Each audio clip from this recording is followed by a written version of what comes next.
আজকে যদি আমাকে কিছু বলতে হয় আমি বরং বলবো একজন সন্তানের কিছু অভিব্যক্তি, কিছু চোখে দেখা ইতিহাস। আমি বলবো একজন শিক্ষাবিদ হিসেবে চোখে দেখা কিছু ইতিহাস, এবং আমি বলতে পারবো একজন শিক্ষকের মৃত্যু হবার এবং একটা শিক্ষক সমাজের মৃত্যু এবং তার পরিণতিতে একটা জাতি যে অন্ধকারে ঢেকে পড়ে তার কিছু ইতিহাস, হয়তো কোনো তত্ত্ব কথায় না, আমার ব্যক্তিগত অভিজ্ঞতা থেকে বলবার কারণ এই জায়গাটাতে আমরা দেখেছি বাংলাদেশের মানুষ আমাদের বিভিন্ন সময় বিভিন্ন পরিস্থিতিতে ইতিহাসকে বিকৃত করে ফেলে। ইতিহাস বিকৃত করে ফেলে কারণ আমরা চুপ থাকি, তাই আমরা কখনো সরব হই না। আমরা যে কোনো জায়গায় যাবার আগে চিন্তা করি আমরা কাউকে নাখোশ করলাম কিনা, আমার প্রাপ্তি আমার তহবিলে কোথাও ঘাটতি পড়বে কিনা। আমাদের নীরবতার সুযোগে বারবার ইতিহাসকে বিকৃত করা হয়েছে। সেই জায়গা থেকে আমার মনে হয়েছে 2018-তে আমার চোখে দেখা কিছু ইতিহাস আমি এখানে আপনাদের সকলের সাথে শেয়ার করতে চাই। এই জন্য আমার কিছু কৃতজ্ঞতা জানাবার আছে। বিভিন্ন ক্ষোভ প্রকাশের সাথে সাথে ক্ষোভ প্রকাশ হয়েছে। এই যে আজকে এখানে বিভিন্ন পেশাজীবীরা যারা হাজির হয়েছেন তাদেরকে আমার তরফ থেকে, একজন সন্তানের তরফ থেকে আপনাদেরকে সেই কৃতজ্ঞতা আমার প্রকাশ করা হয়নি। 2018-র বাস্তবতাটা আমি যত জায়গা পাই সেখানে আমি লিখে রাখবো, কারণ এটা আমার চোখে দেখা ইতিহাস। 2018-তে যখন বিরোধী দলের সমস্ত নেতা কর্মীদেরকে হঠাৎ করেই বিনা মামলা, ভুয়া মামলায় নিয়ে চলে যাওয়া হয়েছিল। হঠাৎ করেই সন্তানেরা যখন দেখে বাবা কারাবন্দী হয়, তারা ওই গুমের শিকার যে সমস্ত সন্তানেরা আছে যারা তাদের আজও বাবাকে খুঁজে বেড়াচ্ছে, আমি সেই রকম একজন সন্তান হয়ে বাস্তবতা দেখেছিলাম। আমি দেখেছিলাম চেতনা বিকাশে কেমন করে মানুষ চুপ হয়ে যায়, আর অত্যাচারিত একটা সমাজ কিভাবে নির্যাতনের শিকার হয়। একদিনের কথা বলি, কোর্টের দাঁড়িয়ে কোনোদিন আমরা কখনো কোর্টের মামলা মোকদ্দমা এই সমস্ত কিছুর সাথে পরিচিতি ছিল না। হাইকোর্টে এর আগে কখনো পাড়া দেয়নি। বাবার রাজনীতি বাবা করেছেন, আমাদের জায়গায় ছিলাম আমরা, আমাদের লেখাপড়া নিয়েছিলাম। সেই আমাকে যখন প্রথম কোর্টের কাছে জবাব চাইতে গিয়েছি আমরা যে কি অপরাধে একটা সম্পূর্ণ বিনা ভুয়া মামলায়, যেখানে চার্জশিটেও নাম নাই, আপনারা একজন বয়স্ক মানুষকে নির্যাতনে শিকার করেন এবং কারাগারে প্রেরণ করেন। কারাগার বিচার বিভাগ নিশ্চুপ ছিল। শুধু নিশ্চুপ থাকলেও হয়তোবা আমাদের সেই দুঃখটা কিছুটা লাঘব হতো। তারা একের পর এক বিচার বিভাগের বিভিন্ন জায়গায় তারা অ্যাটর্নি জেনারেল পর্যন্ত মিথ্যা মামলায় সাক্ষ্য দিয়েছে। সেখানে যে আমার পরাজয়, সত্যের পরাজয় ছিল, আমার সাথে আমার পাশে দাঁড়িয়েছিলেন আইনজীবী একটা গোষ্ঠী যারা বিভিন্ন হুমকির মুখে, তার পেশাকে হুমকির মুখে ফেলে আমাদের পাশে দাঁড়িয়েছিলেন বিচারের দাবিতে। আমি আপনাদের কাছে করজোড়ে ক্ষমা চাই, আপনাদেরকে বলা হয়নি, আপনাদেরকে অসংখ্য ধন্যবাদ। সেই দিনের বাস্তবতা আপনারা বরণ করে নিয়েছিলেন, পাশে দাঁড়িয়েছিলেন। জজ কোর্ট থেকে শুরু করে আপিল বিভাগ সমস্ত কোর্টে আপনারা ছিলেন সেদিন আমাদের সাথে। আমরা হয়তোবা সেই দিন সুবিচার পাইনি, কিন্তু মাথা উঁচু করে তো দাঁড়িয়ে আছি।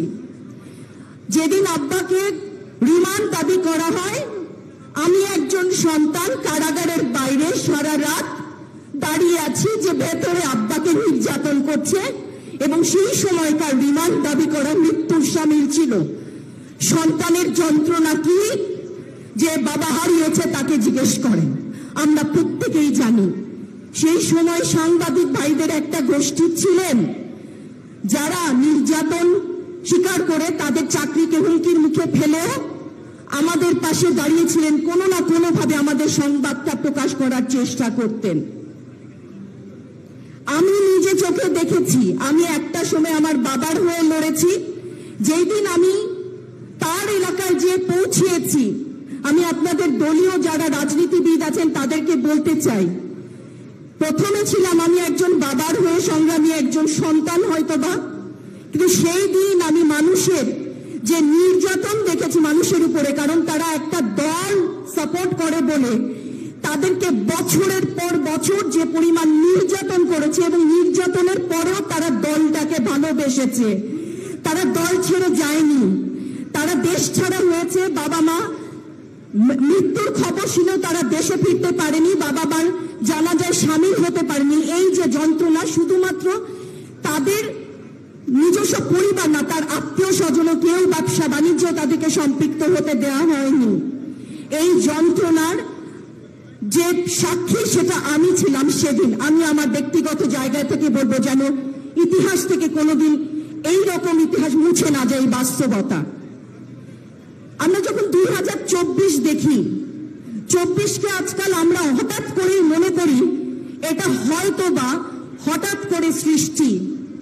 এটা হঠাৎ করে সৃষ্টি না। একজন শিক্ষাবিদ হিসেবে আমি বলি, আমরা দেখেছি শিক্ষা ব্যবস্থার ধ্বংস। আমি যখন একজন ছাত্রী হিসেবে ঢাকা বিশ্ববিদ্যালয়ে জয়েন করেছি, আমার ওপর তো কোনো দল করবার জন্য কোনো প্রেশার ছিল না। আমি যখন শিক্ষক হিসেবে নিয়োগ পাই, আমার তো মেধারই মূল্যায়ন হয়েছিল, আমাকে তো কোনো দলীয় পরিচয় দিতে বাধ্য করা হয়নি। সেই অবস্থায় আমরা দেখেছি জাতির বিবেক যারা তৈরি করে, শিক্ষক সমাজ, তারা কি এক কলুষিত অধ্যায় রচনা করলেন। তারা শিক্ষকদের ভেতরে বৈষম্য সৃষ্টি করলেন এবং বিরোধী দলীয় সমস্ত শিক্ষকদেরকে কি নিদারুণ বাস্তবতার সম্মুখীন তারা করলেন। তার পরিণতিতে একটা বিশাল সমাজ সৃষ্টি হলো, যার আছে না মেধার মূল্যায়ন, না মননের মূল্যায়ন, বরং পেশি শক্তির পেছনেই একটা বড় অংশের সমাজ ছুটছে। এটা শিক্ষক হিসেবে দেখা এক মৃত্যুর সামিল। 2024 আমাকে বিভিন্ন জায়গায় প্রশ্ন করা হয়, সাহস কোথা থেকে পেলাম এই স্বৈরাচারের বিরুদ্ধে দাঁড়াবার। প্রশ্নটা খুব কঠিন এই জন্য, নিজে সারা জীবন আমার বাবা মুক্তিযোদ্ধা, যদি মুক্তিযোদ্ধা নাও হতেন আমাকে কি কারো গালি দেওয়া সাধে? সারাটা জীবন অপবাদ শুনে এসেছি, রাজাকারের বাচ্চা, মুক্তিযুদ্ধের চেতনা বিরোধী। সুশীল সমাজকে দেখেছি, তারা একটা গোষ্ঠী, চেতনা কি অবাধ বাণিজ্য তারা করেছেন, কোণঠাসা করে রেখেছেন যারা মুক্ত চিন্তায় বিশ্বাস করে তাদেরকে। সেই আমরা যখন দেখি সন্তানদেরকে রাজাকারের বাচ্চা বলে গালি দেওয়া হয়, এরপর হয়তোবা ততদিনে এমন এক শিক্ষক সমাজ দাঁড়িয়ে গিয়েছিল, তারা মনে করে এটা ন্যায্য। তারপরে একদল শিক্ষক সমাজ ছিলেন যারা প্রতিবাদে নেমেছে। আপনারা হয়তোবা আমাকে দেখেছেন রাজপথে, হয়তোবা কোনো কারণে হয়তোবা আমাকেই হয়তোবা হাইলাইট করেছে। অসংখ্য আরো শিক্ষক ছিলেন, তারা নির্যাতনের মুখে দাঁড়িয়েও তারা প্রতিবাদ করেছিল। সাহসটা পেয়েছি আমি 2-3টা খালি কেবল কথা বলে আপনাদেরকে আমার বক্তব্য এখানে শেষ করব। সাহসটা পেয়েছিলাম একদিনের কথা বলি আমি। আমরা যখন প্রথম দাঁড়িয়েছি প্রতিবাদে, আমি তো আব্বাকে বলে আসি নাই, ভয় হচ্ছিল কোথাও যদি বলে যেও না সন্তান, তো দিন শেষে মনোবল যদি ভেঙে যায় ভয়ে। রাজপথে যেদিন দাঁড়িয়েছি, আমি আমার পরিচিত অনেক মুখ দেখেছি, সাংবাদিক ভাইদেরকে দেখেছি, শিক্ষক সমাজকে দেখেছি। ওই মুখগুলো ছিল সাহসের সঞ্চার করেছিল। পুলিশের যখন সাজোয়া বাহিনী নিয়ে গাড়ি নিয়ে সামনে দাঁড়িয়েছিল বন্দুক তাক করে, আমি জানি না এটাকে কিভাবে ভাষায় প্রকাশ করে, তার বন্দুকের নল আমাকে সাহস জুগিয়েছিল সামনে তাকিয়ে প্রতিবাদ করার।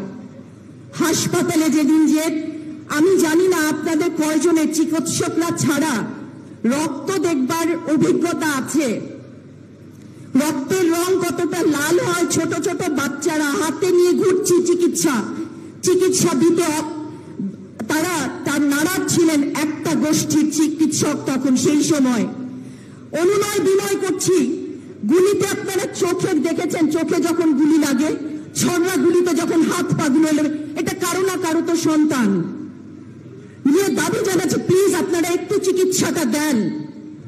সেই সময় যদিও একটা বড় সংখ্যার চিকিৎসক অপারগতা প্রকাশ করেছিলেন, বুলেটের মুখে দাঁড়িয়ে একটা গোষ্ঠীর চিকিৎসক সমাজ ছিলেন যারা সমস্ত ভয়কে তোয়াক্কা করে না করে যারা চিকিৎসায় নেমেছিলেন, আমি তাদের প্রতি আজকে কৃতজ্ঞতা জানিয়ে বলি, আমার খালি একটাই অনুরোধ, আমাদের এই যে রক্তক্ষয়ী সংগ্রামের পেছনে যে জুলাই গণঅভ্যুত্থান, তার পেছনে বড় একটা পটভূমি আছে, বিরোধী দলের অনেক সংগ্রাম আছে।